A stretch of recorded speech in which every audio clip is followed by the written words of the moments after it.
Adrienne Jo Barbeau is an American actress, singer, and the author of 3 books. Barbeau came to prominence in the 1970s as Broadway's original Rizzo in the musical Grease, and as Carol Trainer, the divorced daughter of Maude Findlay on the sitcom Maude. In 1980, she began appearing in horror and science fiction films, including The Fog, Escape from New York, Creepshow, and Swamp Thing.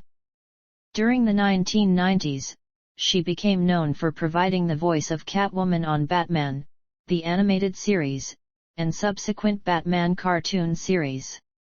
In the 2000s, she appeared on the HBO series Carnivale as Ruthie the Snake Dancer. Early life, family, education, and military service.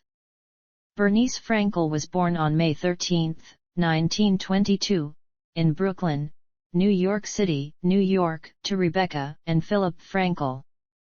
Arthur was raised in a Jewish home with her older sister Gertrude and younger sister Marion. In 1933, the Frankel family relocated to Cambridge, Maryland, where her parents subsequently operated a women's clothing shop. At age 16, Bernice developed a serious condition, coagulopathy, in which her blood would not clot. Concerned for her health, her parents sent her to Linden Hall, an all-girls boarding school in Leeds, Pennsylvania, for her final 2 years of high school. Afterwards, she studied for a year at Blackstone College for Girls in Blackstone, Virginia. During World War II, Frankel enlisted as one of the first members of the United States Marine Corps Women's Reserve in 1943. After basic training, she served as a typist at Marine Headquarters in Washington, D.C. In June 1943, the Marine Corps accepted her transfer request to the Motor Transport School at Camp Lejeune, North Carolina. Frankel then worked as a truck driver and dispatcher in Cherry Point, North Carolina, between 1944 and 1945. She was honorably discharged at the rank of Staff Sergeant in September 1945. After serving in the Marines, Frankel studied for a year at the Franklin School of Science and Arts in Philadelphia, where she became a licensed medical technician. After interning at a local hospital for the summer, she decided against working as a lab technician, departing for New York City in 1947 to enroll in the School of Drama at the New School. Career. Theatre. From 1947, Beatrice Arthur studied at the dramatic workshop of the New School in New York City with German director Erwin Piscator. Arthur began her acting career as a member of an off-Broadway theater group at the Cherry Lane Theater in New York City in the late 1940s. On stage, her roles included Lucy Brown in the 1954 off-Broadway premiere of Mark Blitzstein's English-language adaptation of Kurt Weill's The Threepenny Opera, Nadine Fesser in the 1957 premiere of Herman Wouk's Nature's Way at the Coronet Theatre, Yent the Matchmaker in the 1964 premiere of Fiddler on the Roof on Broadway. In 1966, Arthur auditioned for the title role in the musical Mame, which her husband Gene Saks was set to direct, but Angela Lansbury won the role instead. Arthur accepted the supporting role of Vera Charles, for which she won great acclaim, winning a Tony Award for Best Featured Actress in a Musical the same year. She reprised the role in the 1974 film version opposite Lucille Ball. In 1981, she appeared in Woody Allen's The Floating Light Bulb. She made her debut at the Metropolitan Opera in 1994 portraying the Duchess of Crockenthorpe in Gaetano Donizetti's La Fille du Regiment. In 1995, she starred opposite Renee Taylor and Joseph Bologna in Bermuda Avenue Triangle in Los Angeles. Television.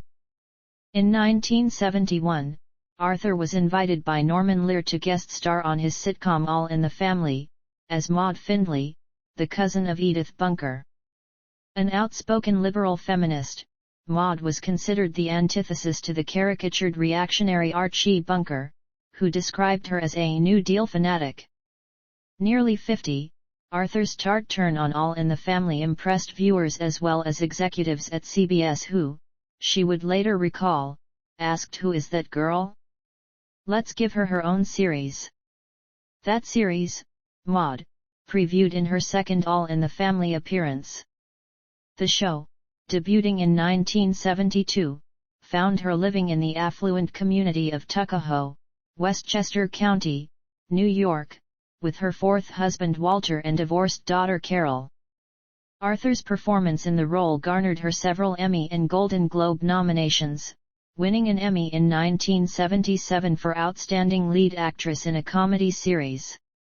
Maude earned a place for Arthur in the history of the women's liberation movement. The series addressed serious socio-political topics of the era that were considered taboo for a sitcom, including the Vietnam War, the Nixon administration, Maude's bid for a congressional seat, divorce, menopause, drug use, alcoholism, nervous breakdown, mental illness, women's lib, gay rights, abortion, and spousal abuse. A prime example is Maude's Dilemma, a two-part episode airing near Thanksgiving 1972 in which Maude's character grapples with a late-life pregnancy, ultimately deciding to have an abortion. Even though abortion had been legal in New York State since 1970, as well as in California since its state's 1969 on-demand ruling, it was illegal in many other regions of the country and, as such, sparked controversy. As a result, dozens of network affiliates refused to broadcast the episode, substituting either a repeat from earlier in the season or a Thanksgiving TV special in its place. However, by the time of the summer rerun season 6 months later, the flack was reduced, and the stations that refused to air the episode upon its first run reinstated it for broadcast. As a result, a reported 65 million viewers watched the two-episode arc either on first run that November or during the following summer. The episode first aired 2 months before the U.S. Supreme Court legalized the procedure nationwide in the Roe v. Wade outcome in January 1973. In 1978, during the show's 6th season, Arthur decided to exit the series. Later that year she co-starred in Star Wars Holiday Special, in which she had a song and dance routine in the Mos Eisley Cantina. She hosted the Beatrice Arthur special on CBS on January 19, 1980, which paired the star in a musical comedy review with Rock Hudson, Melba Moore, and Wayland Flowers and Madam. Arthur returned to television in the short-lived 1983 sitcom Amanda's. The show proved unsuccessful, with only 10 episodes broadcast of 13 filmed. In 1985, at the age of 63, Arthur was cast in The Golden Girls, in which she played Dorothy Zbornak, a divorced mother and substitute teacher living in a Miami, Florida, house owned by widow Blanche Devereaux. Her other roommates included widow Rose Nilland and Dorothy's Sicilian mother, Sophia Petrillo. Getty was actually a year younger than Arthur in real life. Initially, Betty White was cast as the man-hungry Blanche, and Rue McClanahan was cast as the naive Rose. Arthur refused to be in a show essentially about Maude and Vivian living with Sue Ann Nivens. After White and McClanahan switched roles, Arthur reconsidered. The series was a hit and remained a top 10 rating fixture for 6 of its 7 seasons. Arthur's performances led to several Emmy nominations over the course of the series and an Emmy win in 1988. Arthur left the show after 7 years, and in 1992, it moved from NBC to CBS and retooled as the Golden Palace, in which the other 3 actresses reprised their roles, with Cheech Marin as their new foil. Arthur made a guest appearance in a 2-part episode, but the new series lasted just 1 season. In 1984, Arthur, who had otherwise refused to appear in advertising, accepted a lucrative offer from Canadian drugstore chain Shoppers Drug Mart to be their commercial spokeswoman, on the condition that the commercials would never be seen in the United States. Arthur spent 7 years in the position, continuing as spokeswoman during her run on The Golden Girls by commuting to Toronto for commercial tapings. Film. Arthur sporadically appeared in films, reprising her stage role as Vera Charles in the 1974 film adaptation of Mame, opposite Lucille Ball. She portrayed overbearing Mother Bea Vecchio in Lovers and Other Strangers, and had a cameo as a Roman unemployment clerk in Mel Brooks' History of the World, Part I. She appeared in the 1995 American movie For Better or Worse as Beverly Makeshift. Later career. After Arthur left the Golden Girls, she made guest appearances on television shows and organized and toured in her one-woman show, alternately titled An Evening with Bea Arthur as well as And Then There's Bea. She made a guest appearance on the American cartoon Futurama, in the Emmy-nominated 2001 episode Amazon Women in the Mood, as the voice of the feminist femputer who ruled a race of giant Amazonian women. She appeared in a first-season episode of Malcolm in the Middle as Mrs. White, one of Dewey's babysitters who was a strict disciplinarian. She was nominated for an Emmy for Outstanding Guest Actress in a Comedy Series for her performance. She appeared as Larry David's mother on Curb Your Enthusiasm. In 2002, she returned to Broadway, starring in Bea Arthur on Broadway, Just Between Friends, a collection of stories and songs based on her life and career. The show was nominated for a Tony Award for Best Special Theatrical Event. In addition to appearing in programs looking back at her own work, Arthur performed in stage and television tributes for Jerry Herman, Bob Hope, Ellen DeGeneres. In 2004, she appeared in Richard Barone's There'll Be Another Spring, a tribute to Miss Peggy Lee at the Hollywood Bowl, performing Johnny Guitar and The Shining Sea. In 2005, she participated in the Comedy Central roast of Pamela Anderson, where she recited sexually explicit passages from Anderson's book Starstruck in a deadpan fashion. Influences. In 1999, Arthur told an interviewer of the three influences in her career: Sid Caesar taught me the outrageous, Lee Strasberg taught me what I call reality, and Lotte Lenya, whom I adored, taught me economy.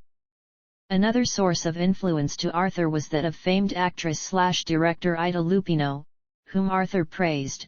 My dream was to become a very small blonde movie star like Ida Lupino and those other women I saw up there on the screen during the Depression.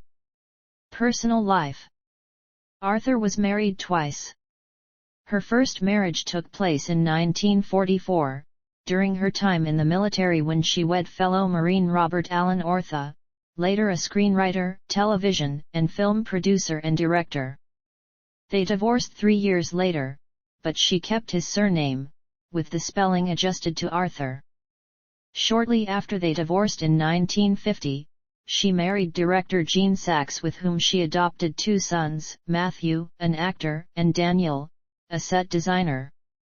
She and Saks remained married until 1978. In 1972, she moved to Los Angeles and sublet her apartment on Central Park West in New York City and her country home in Bedford, New York.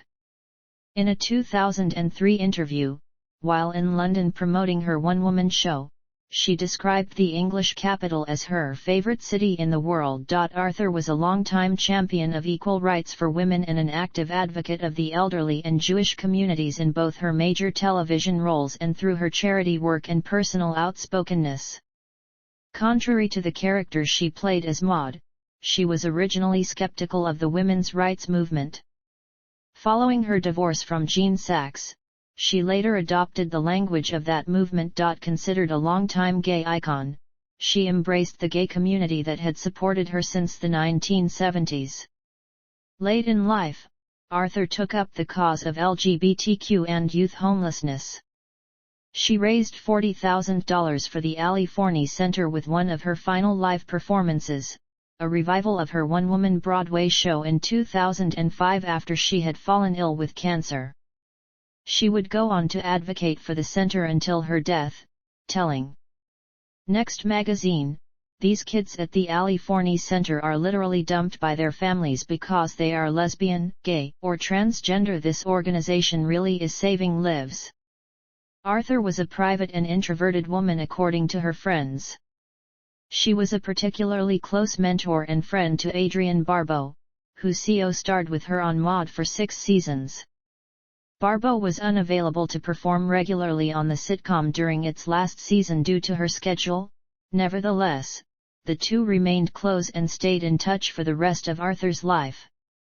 In a 2018 interview with the American website Dread Central, Barbeau shared some of her feelings about her friend. "I was doing an interview for this one-woman show that I am doing, and the interviewer asked, 'What do people usually ask you?' And I said, 'They always want to know what it was like working with BEA.' She was fantastic and, you know, I realized years later how much I took it for granted because it was my first experience on television. I just assumed that everyone was as giving as she was, as professional as she was, that everyone who was doing a TV show showed up knowing their lines and showed up on time and was willing to say to the writers, 'I think this line was funnier if Adie had said it or Conrad had said it or Bill had said it.' I mean, she was just the best, she was the best, very funny. She was not Maude when she wasn't saying those lines. I don't know if I'd say she was quiet. She was a homebody. She had her sons, her dog, and her cooking, and she wasn't into the celebrity scene, and she was a great lady. I loved her dearly, and we had a great cast, and they were my family for 6 years. I loved each of them and all of them, and it was the best experience anyone could have had, being introduced to television like that." Death and legacy. Arthur died of lung cancer at her home in Brentwood, Los Angeles on April 25, 2009, aged 86. On April 28, 2009, the Broadway community paid tribute to Arthur by dimming the marquees of New York City's Broadway Theater District in her memory for 1 minute at 8 p.m. On September 16, 2009, a public tribute to Arthur was held at the Majestic Theater in Manhattan, where friends and colleagues including Angela Lansbury, Norman Lear, Rosie O'Donnell and Rue McClanahan paid tribute to the actress. Arthur's surviving co-stars from The Golden Girls, McClanahan and White, commented on her death via telephone on an April 27 episode of Larry King Live. On the Today Show by phone, McClanahan said she and Arthur got along together like cream. White said, "I knew it would hurt, I just didn't know it would hurt this much." Longtime friends Adrienne Barbeau and Angela Lansbury reflected on her death. Barbeau said, "We've lost a unique, incredible talent. No one could deliver a line or hold a take like BEA, and no one was more generous or giving to her fellow performers." Lansbury said, "She became and has remained my bosom buddy. I am deeply saddened by her passing, but also relieved that she is released from the pain." Arthur bequeathed $300,000 to the Ali Forney Center, a New York City organization that provides housing for homeless LGBTQ and youths. The center was heavily damaged in October 2012 by Hurricane Sandy, but has since been restored and reopened. The BEA Arthur Residence, which opened in 2017, is an 18-bed residence in Manhattan for homeless LGBT youth operated by the Ali Forney Center. Awards. An Emmy and Tony Award winner, Arthur was an Academy Award away from achieving the Triple Crown of acting status. Arthur won the American Theatre Wing's Tony Award in 1966 as Best Featured Actress in a Musical for her performance that year as Vera Charles in the original Broadway production of Jerry Herman's musical Mame. Arthur received the third most nominations for the Primetime Emmy Award for Outstanding Lead Actress in a Comedy Series with 9, only Julia Louis-Dreyfus and Mary Tyler Moore have more. She received the Academy of Television Arts and Sciences Emmy Award for Outstanding Lead Actress in a Comedy Series twice, once in 1977 for Maude and again in 1988 for The Golden Girls. She was inducted into the Academy's Television Hall of Fame in 2008. On June 8, 2008, The Golden Girls was awarded the Pop Culture Award at the 6th Annual TV Land Awards. Arthur accepted the award with McClanahan and White. Filmography. Film. Arthur sporadically appeared in films, reprising her stage role as Vera Charles in the 1974 film adaptation of Mame, opposite Lucille Ball. She portrayed overbearing Mother Bea Vecchio in Lovers and Other Strangers, and had a cameo as a Roman unemployment clerk in Mel Brooks' History of the World, Part I. She appeared in the 1995 American movie For Better or Worse as Beverly Makeshift.